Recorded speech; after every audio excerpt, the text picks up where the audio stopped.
오늘은 주님 승천 대축일입니다. 복음에서는 승천을 앞두신 예수님께서 남겨주신 말씀을 전해줍니다. 너희는 온 세상에 가서 모든 피조물에게 복음을 선포하여라.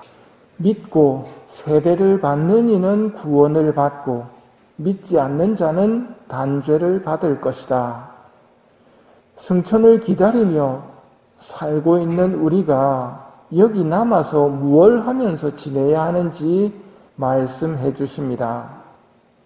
우리는 온 세상에 가서 모든 피조물에게 복음을 선포하며 살아야 합니다.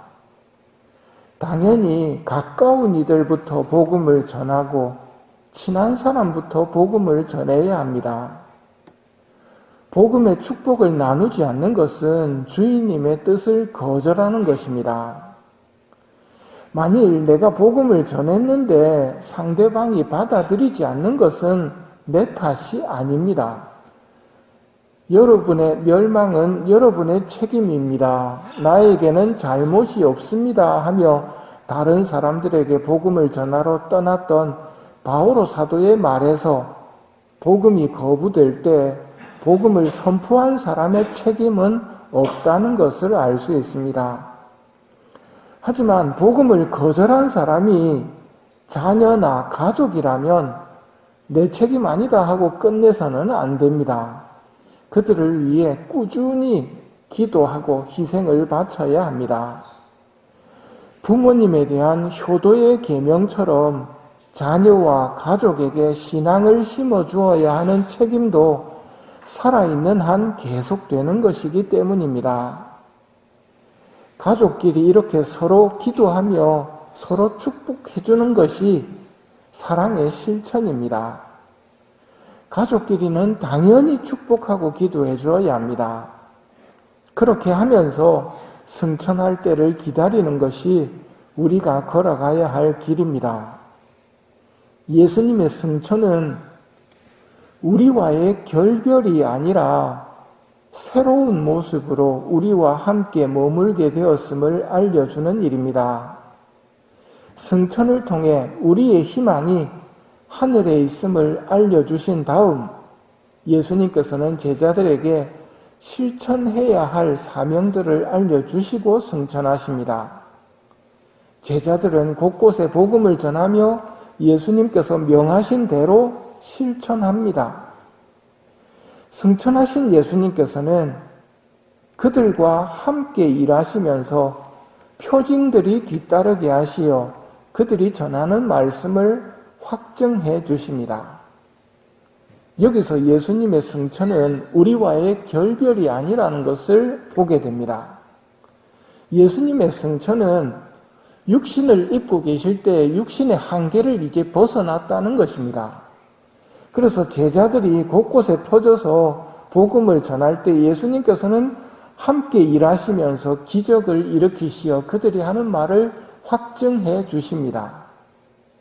이제 부활 승천하심으로 예수님께서는 육신의 한계를 초월하여 언제 어디서나 우리와 함께 머무시게 된 것입니다.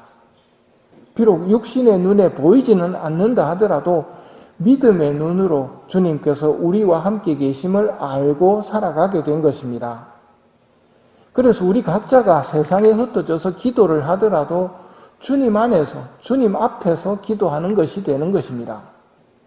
우리는 어떤 경우에도 혼자가 아닙니다. 착한 목자께서 우리를 이끌어주고 계시기 때문입니다. 첫째 독서에서 예수님께서는 예루살렘을 떠나지 말고 약속하신 분을 기다려라. 약속하신 분을 기다려라 하고 명령하셨습니다. 성령을 받아야 하는 이유가 뭘까요?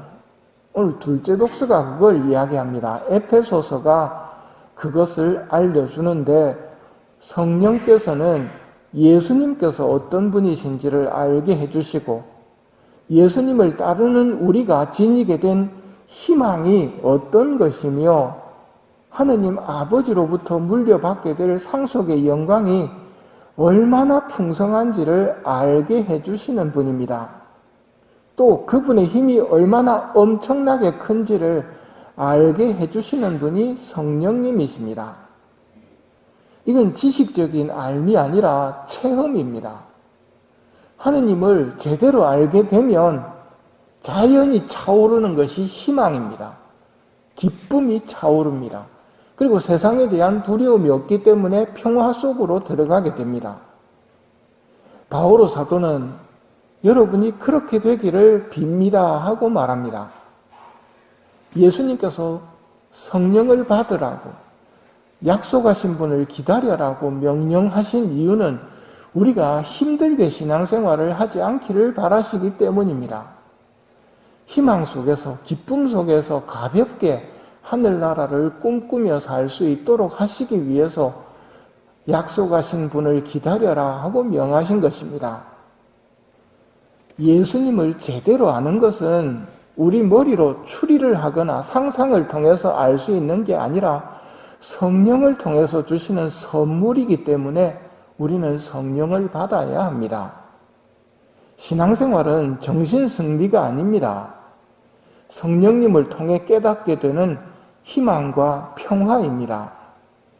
우리가 아버지로부터 물려받게 될 상속이 얼마나 풍성한지, 또 우리를 이끌어주시는 착한 목자이신 예수님께서 얼마나 힘이 세신 분인지 알므로써 누리는 평화입니다.